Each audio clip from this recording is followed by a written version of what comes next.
जो परसों ब्रेकफास्ट हुआ, आज जो ब्रेकफास्ट हो रहा है वो तो सिर्फ एक टीज़र है। वो एक टीज़र है। पिक्चर अभी बाकी है। थोड़े दिन में पिक्चर रिलीज़ हो जाएगा तो कांग्रेस का जो हालत है वो तो रिलीज़ हो जाएगा। लेकिन हमारा कंसर्न यही है कि अगर ये दोनों ने एक दूसरे की ब्रेकफास्ट के में टाइम लगे रहे तो लोगों का भलाई के लिए कौन टाइम देगा। कर्नाटक में कांग्रेस की पूर्ण बहुमत की सरकार है, फिर भी वहां मुख्यमंत्री के नाम पर सियासी खींचतान लगातार जारी है। पहले कहा गया कि डीके शिवकुमार और सिद्धारमैया में पावर शेयरिंग का फॉर्मूला तय था, जिसके अनुसार दोनों को 2.5 साल मुख्यमंत्री बनना था। लेकिन सिद्धारमैया ने इससे साफ इनकार करते हुए कहा कि ऐसा कोई लिखित आदेश नहीं है। पार्टी आलाकमान की लगातार कोशिशों के बावजूद कभी सिद्धारमैया बयान दे रहे हैं कि वे पूरे 5 साल मुख्यमंत्री रहेंगे, तो कभी डीके शिवकुमार, जो कांग्रेस के बड़े संकट मोचकों में से एक हैं, उनके कैंप से आवाजें उठने लगती हैं।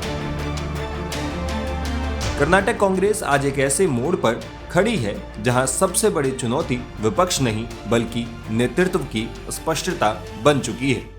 सत्ता में रहते हुए भी पार्टी के भीतर जो बेचैनी दिख रही है वो अब बंद कमरों की चर्चा नहीं रही, वो खुले मंचों और सार्वजनिक नारों में बदल चुकी है। हाल ही में बेंगलुरु एयरपोर्ट पर और उसके बाद बेलगावी में कांग्रेस कार्यकर्ताओं द्वारा डीके शिवकुमार फॉर सीएम के नारे लगाए जाना कोई सामान्य घटना नहीं है। ये संकेत है कि जमीनी कार्यकर्ता वे इशारों में ही सीधे संदेश दे रहे हैं। ये वही कैडर है जिसने चुनाव के समय पार्टी को खड़ा किया, बूथ संभाले और सत्ता तक पहुंचाया।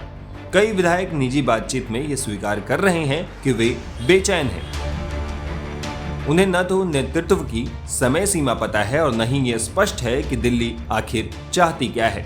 इस अनिश्चितता का सीधा असर उनके अपने क्षेत्रों में दिखने लगा है, जहां कार्यकर्ता पूछ रहे हैं, अगला चेहरा कौन। दिल्ली में बैठा कांग्रेस हाईकमान इस वक्त दुविधा में है।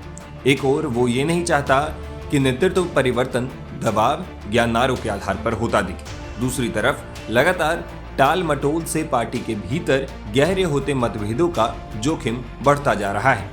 चुप्पी अब संतुलन नहीं बल्कि भ्रम पैदा कर रही है। यह सवाल सिर्फ डीके शिवकुमार बनाम सिद्धारमैया का नहीं है। सवाल ये है कि कांग्रेस कर्नाटक में भविष्य की राजनीति किस ऊर्जा, किस संकेत और किस संदेश के साथ आगे बढ़ाना चाहती है। कर्नाटक में कांग्रेस आखिरी पारी खेल रहे सिद्धारमैया के साथ रहेगी या भविष्य के लिए डीके का हाथ थामेगी। डीके शिवकुमार को लेकर पार्टी के भीतर एक धारणा मजबूत हुई है। वे संगठन को साधने वाले नेता हैं, फील्ड में मौजूद रहते हैं और कार्यकर्ताओं से सीधा संवाद रखते हैं। यही कारण है कि जमीनी मूड अब मरमराहट से नारेबाजी में बदल चुका है। ये बदलाव मामूली नहीं है, ये चेतावनी भी है और अवसर भी। कर्नाटक कांग्रेस के लिए केवल एक राज्य नहीं है, ये दक्षिण भारत में पार्टी की सियासी दिशा तय करने वाला केंद्र है। यदि यहाँ नेतृत्व को लेकर अस्पष्टता बनी रहती है तो उसका असर राष्ट्रीय स्तर पर भी दिख सकता है। वक्त आ गया है कि कांग्रेस निर्णय को टालने के बजाय दिशा दे। राजनीति में कभी कभी स्पष्टता भले ही कठिन हो, भ्रम से कहीं ज्यादा सुरक्षित होती है। कर्नाटक इतना अहम राज्य है कि कांग्रेस इसे अनिश्चितता के भरोसे नहीं छोड़ सकती। सियासी तौर पर कांग्रेस के पास अभी 3 ही राज्य हैं, हिमाचल प्रदेश, तेलंगाना और कर्नाटक, जिसमें कर्नाटक सबसे बड़ा और अहम सूबा है सियासी तौर पर। लिहाजा कांग्रेस सेल्फ गोल के जरिए तो कर्नाटक की सत्ता नहीं ही गंवाना चाहेगी।